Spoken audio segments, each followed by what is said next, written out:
Guys, be vigilant sa lahat ng ating mga OFW. Marami tayong nare-receive sa ating comment section na naloko sila, na-scam sila, nakuhanan sila ng 200,000, nakuhanan ng 50,000, gagamitin daw sa processing fee or whatsoever kung ano man yung fee na yan.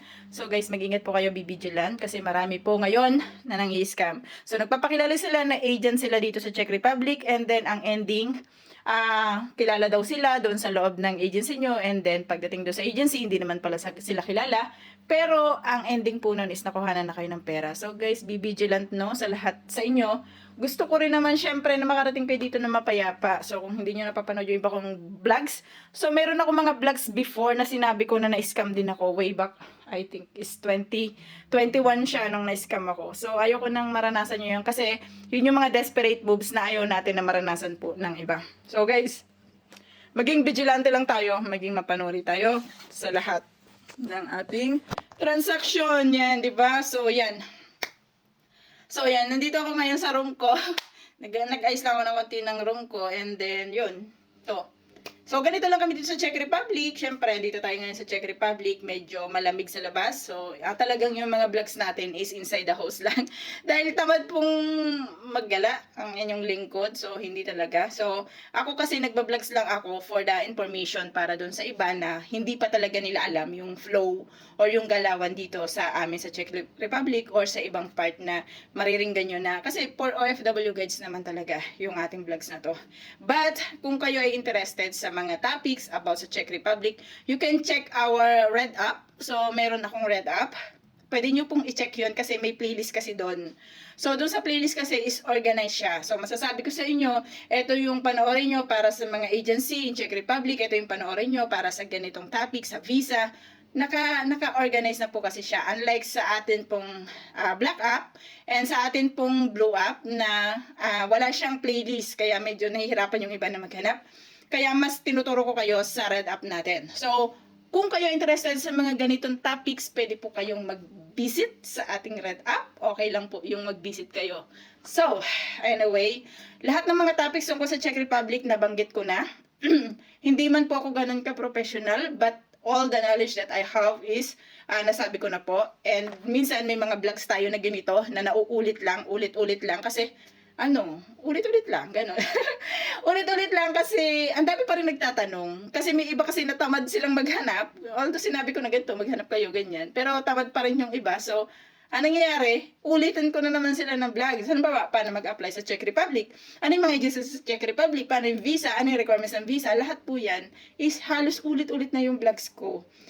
Alam nyo kasi guys, ang target ko talaga dito sa vlogs na to is yung lahat ng gusto na mag-apply dito sa Czech Republic. Or yung mga OFW natin na lack of knowledge para hindi sila ma-scam, yung something ganon. So, yan talaga yung target ko na mapuntahan ng mga vlogs ko kasi yan talaga yung concept ng vlogs natin. Now, kung kayo na may interesado, meron kayong kapatid or kamag-anak na nag-a-apply din, so pwede nyo akong i-refer sa kanila para maringgan din nila yung side ko. So guys, alam nyo, kahit yung sahod, naging neutral ako, lahat sinasabi ko dyan sa inyo. Hanapin nyo na lang syempre sa playlist natin sa Red App kung gusto nyo malaman yung mga ganun topic. Kasi, hindi naman kasi pwede na ihayin ko na sa inyo lahat dito na kada may tatanong kayo, isasagutin ko kayo ng actual. So, hanapin nyo sa Red App kung meron kayong iba pa. Napakadami na po. I think nasa 400 na guys yung aking video. Nasa 400 na. So, ito, dito ako ngayon sa Czech Republic. Magulo kasi yung bed namin. So, ito yung bed ko. Yan. Yan yung bed ko. And then, ito naman yung sa bed ng kasama ko. So, syempre, for privacy, hindi ko na ipapakita. And yan, dito kami nagsasampay sa labas, sa loob ng aming damit. Yan. Kasi dito sa amin is washing tapos spin. So automatic naman siya. Kaso paglabas ng spin, di pa siya tuyong-tuyo. So kailangan pa rin namin siya isampay. So yan, nakasampay yung mga damit ko. Ganyan, sa akin yan. And then dito, pakita ko rin sa inyo, no, para meron kayong konti idea. Charan! So ito yung aming CR. So wala may flash kami ha guys, pero walang bidet. Hindi to kagaya ng Japan. Sa Japan kasi may bidet. So, dito po is wala. So, yan. Charan. And then, dito naman, syempre, provided namin yung tissue. Tapos, ito naman yung aming shower. Charan. And then, this one is yung aming washing na bulinggit. So, kung hindi ako nagkakamali, parang 6.5 kilogram or 7 ang capacity niya. And then dito, tcharam! Ganon. May pa ganon. Tapos yan, yung mga sapatos. Sapatos ng tropa ko, napakarami. Mura lang kasi. And then, ito, yan. Ito, isang room din. Pero syempre, di natin pwede pasukin. In short, dalawa yung room namin. Ito yung isa. Then, ito, yung CR, tsaka yung tsaka yun yung room namin. Yun, may mga damit na yun. So, yun yung room namin. So, ito yung room ng isa. And then, dito naman, yan meron kaming ref. So, yung ref namin, ito, yan mayaman nila, di ba? So, may alak pa, murang-mura. So, magkano lang to? 30 lang sa Crowns. So, yan. And then, ito, meron kaming heater dito. Yan. Buhayin na lang namin pag nilalamig. So, pagkain ng diet, pagkain ko yan.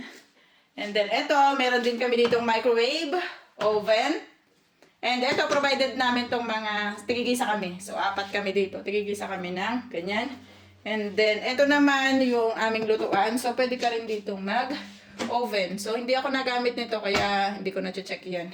Basta dito, pwede kayo magluto. So, yung mga gamit namin, guys, dito, provided nung tinira namin. Pero yung iba dito na gamit is hindi nila provided. I mean, na hindi provided.